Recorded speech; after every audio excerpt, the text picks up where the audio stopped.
up there consistently, or again, you know, you're up there once or twice, like Angus Glen. You and I are members at Angus Glen. We got to play there this summer and be up there a few times. But this is Eagles Nest, we should clarify. And it is an unbelievable fire. Yeah. You're mocking me for saying, well, it looks like it might be a write-off. Yeah, so is the A lot of the woods and irons and FootJoy products won't be able to be saved. So thanks, Brady. So there's the big fire. The extreme cold weather warning is still in effect. Because it's really cold out there. It's minus 18, feels like minus 28. And at 10 a.m., there's going to be a press conference talking about these mystery terrorist tunnels or whatever they are around York University. True detective tunnels. Yes. I'm calling them. I think they're related. I think the tunnels and the fire and the cold are all somehow intertwined in this big story. As is the Raptors' fourth quarter last night. Yes. They're all, there's many suspects for why it went so badly last night. So the Raps had an 18-point lead in this game, and they blew it. Blowing things. They lost 197 to the Anthony Davis-led New Orleans Pelicans. They were missing Patrick Patterson. The bench was a little bit different. The bench was a great big fat zero last night, from Terrence Ross to Grievous Vasquez to Lou Williams. They got nothing from nobody last night. They really did. They led it. I mean, yes, like you said, 18 points, but they did lead it 87-79 with 6 minutes to go. Like, with 6 minutes to go, the Pelicans had 79 points. They finished with 100 and won the game. That can't happen. No, and I thought each player was a little bit off. It's the third game in 4 nights. Tonight's their fourth game in 5 nights in Dallas. We've got it 8:30 start with Eric Smith on the call. Yeah, DeRozan was very active last night. Yeah, DeRozan didn't cut. There's a little blip on each guy outside of probably Jonas Valanciunas, who people's only bitch with him should be. Start refusing to leave the floor in the fourth quarter. If you want to see him on, he was very agile, very efficient, great off the rebound. And what does that get you?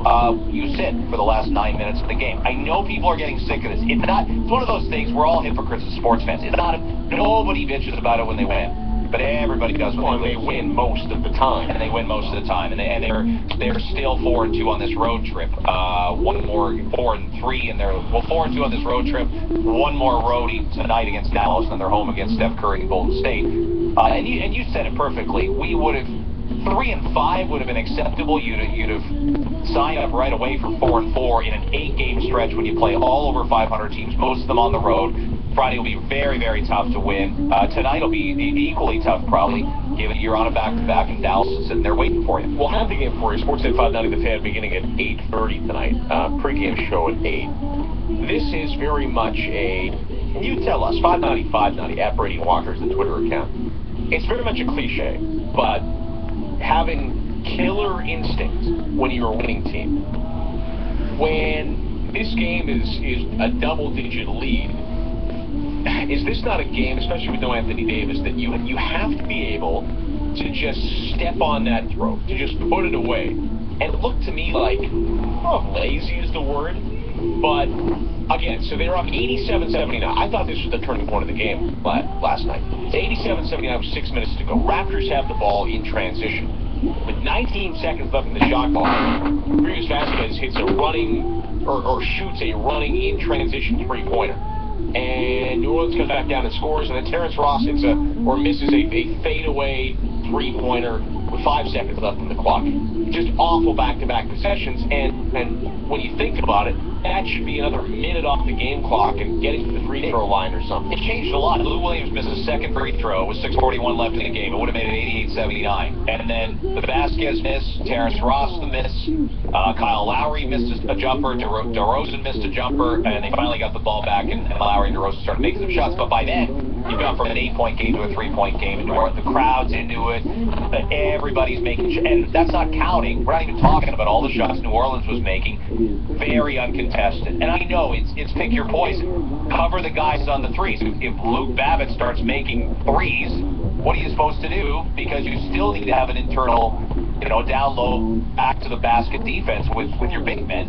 And that wasn't even working last night. We mentioned the Tyreek Evans drive to the basket that made it 96-93 Pelicans.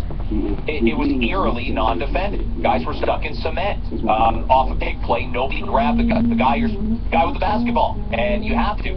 So it's not a great loss, but this may not be a great team. This may be a very good team We'll see if they bounce back tonight against the Mavs. Well, and the sky's not falling. This is a very good team, and we know where they are. We know where they're going to finish. But, yeah, there's no getting around it. That is a dreadful, dreadful loss in New Orleans last night. 87-09, Brady Walker. Let's get you what else you need to know. This is your Tuesday morning six-pack. 6 things you need to start your day.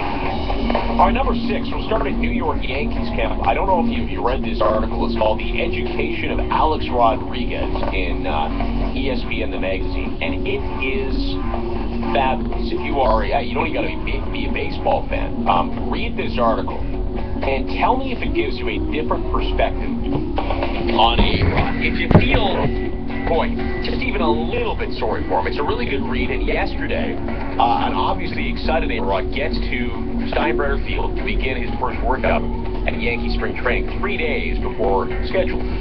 Yeah, he talked, he looked good, he was hitting, fielding great. The best part is, like, the media is ripping him for taking grounders at third. Well, why wouldn't you want to take some fielding practice, even though you're supposed to be the quote-unquote full-time DH? And they signed Chase Headley for a decent amount of money to play a ton of games at third base. Only he. Like, look at the city. Look at this city with, hey, you guys in the media, and you make it so hard for the Leafs, and they, even though the Jays have won before, and the Raptors are winning now, but the media makes it hard for the Leafs.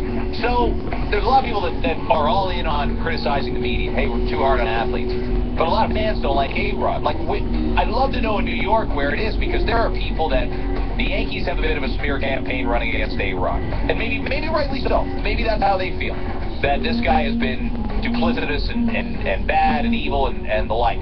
But the media has been digging deep on him as well. I don't know how anyone picks a side in this case. When do we get to where A-Rod's a sympathetic figure because of all the stupid questions he has to keep answering? You know what the difference is, though, between that market and this market for sports, especially when it comes to the Yankees, and let's use the Leafs as an example? Money doesn't matter in New York with the Yankees. It doesn't matter how much A-Rod makes. I mean, at the end of the day, it does a little bit. But it doesn't matter what they're paying Headley or Sabathia or 4-year You're right. Robertson. People here, and maybe it's a Canadian thing, people are deeply, deeply offended when they learn that David Clarkson makes $5 million a year, or that Phil Kessel makes $8 million a year. Not only professionally, but in a cap league where you can only spend $71 million. But we did, let's say New York, we did the same things here with Ranger players like Wade Redden. Same thing with Ranger players like Scott Gomez. Maybe we'd be worried about the Gabrick deal, even though that was actually a decent signing for a couple. Here it's page 1, and in New York the Rangers are page 3, right? Yeah, there's a difference. That said, it's going to be fascinating. Like, there's nothing he can do to win trust back. He's been caught so many times. He does have a history of lying, of cheating. There's nothing he can say, and yet he's saying the things anyway that he thinks people want to hear. Number 5, still in baseball, Dustin McGowan, former Blue Jays pitcher, signs a deal with the LA Dodgers. So that's where he will be next season. It's really interesting with McGowan, who was a good soldier here, came back from so much. But the Blue Jays, I mean, they kept going back to McGowan, and time after time. And the 1 year where he finally does it and finally stays healthy. Not that he was great last year, he was okay, but that's the year they let him walk. Kind of funny. The amount of surgeries, the amount of injuries, like the excellent blog bluebirdbanter.com. Go there and you'll see where he is from basically mostly 2009, end of 2009, straight through for 5 years. It's unbelievable how many, from plantar fasciitis to basically getting a new shoulder. It's all listed, all his medical transgressions. Number 4, Panthers running back D'Angelo Williams says the team plans to release him after 9 seasons with the franchise. All-time rushing leader with nearly 7,000 yards. Number 3, Deontay Navarro. We will play these clips coming up a little later on in the show. It says yesterday, day 1 of Blue Jays spring training, that yes, I would still like to be traded. It wasn't an aggressive stance. He was asked the question, and he answered. You think he's here opening day?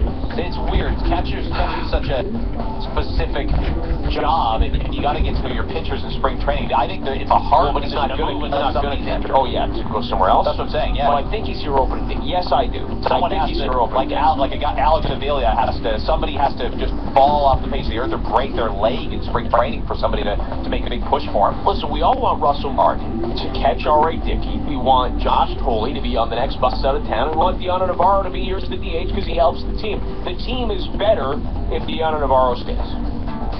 But it may not be better if he's your full-time DH, but we'll find out. But who else with him? Unless you get a roster player back. Well, you're going to